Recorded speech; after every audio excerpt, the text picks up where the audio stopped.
माने प्रथा, रीति रिवाज। हर 50-1 साल के अंदर ट्रेंड बदलता है और जैसे ट्रेंड बदलता है हमें भी हमारे अंदर बदलाव लाने की जरूरत रहती है दोस्तों। एग्जाम्पल देना चाहूंगा, आज से कई साल पहले एक ऐसा ट्रेंड था, एक ऐसी प्रथा थी कि यदि पति मर जाता है तो पत्नी को भी उसके पीछे जलना होता था। तो कौन सी प्रथा थी? सती प्रथा। आज के पॉइंट ऑफ व्यू से यदि देखेंगे तो यह प्रथा सही थी या गलत? गलत थी। लेकिन उस समय के लोग क्या मानते थे कि ये हमारी सभ्यता है, ये हमारी संस्कृति है, और उस समय के लोग इसको संस्कार मानते थे एंड अपनी बेटी को जमाई के पीछे जलाने के लिए तुले हुए रहते थे, लगे हुए रहते थे। लेकिन उस समय के लोग ये सभ्यता संस्कृति मानते थे। नई जब जनरेशन आई और नई जनरेशन ने देखा ये स्त्री के ऊपर अत्याचार हो रहा है, ये नहीं होना चाहिए, ये सभ्यता संस्कृति नहीं है, ये तो अत्याचार है। दोनों पीढ़ी के बीच में संघर्ष हुआ, 50-100 साल तक यह संघर्ष चला और अल्टीमेटली जीत कौन सी पीढ़ी की हुई? पुरानी पीढ़ी या नई पीढ़ी? नई पीढ़ी। वो जो नई पीढ़ी थी धीरे धीरे बड़ी होती गई और उनके अंदर एक ट्रेंड आया और ट्रेंड था घूंघट तानने का।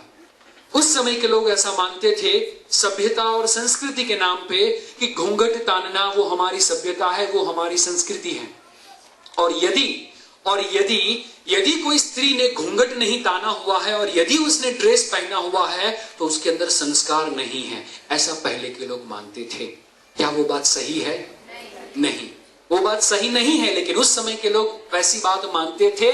नई जनरेशन आई और उसने कहा ये घूंघट नहीं होना चाहिए, ये प्रथा नहीं होनी चाहिए। पुरानी पीढ़ी ने कहा सभ्यता संस्कृति, नई पीढ़ी ने कहा अत्याचार। दोनों के बीच में संघर्ष हुआ और अल्टीमेटली जीत कौन सी पीढ़ी की हुई? वो पुरानी पीढ़ी या नई पीढ़ी? और वो जो नई पीढ़ी थी आज मेरे सामने नीचे और ऊपर पुरानी पीढ़ी बनकर बैठी हुई है।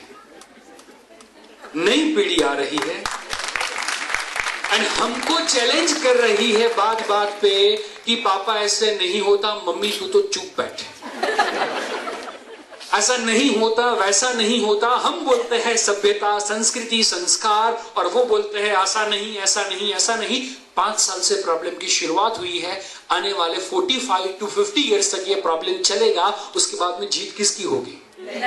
तो फिर सुधर जाओ, तो फिर सुधर जाओ। तो समझने वाली बात है कि ट्रेंड जैसे बदलता है वैसे हमें हमारी मेथोडोलॉजी के अंदर भी बदलाव लाना उतना ही महत्वपूर्ण है।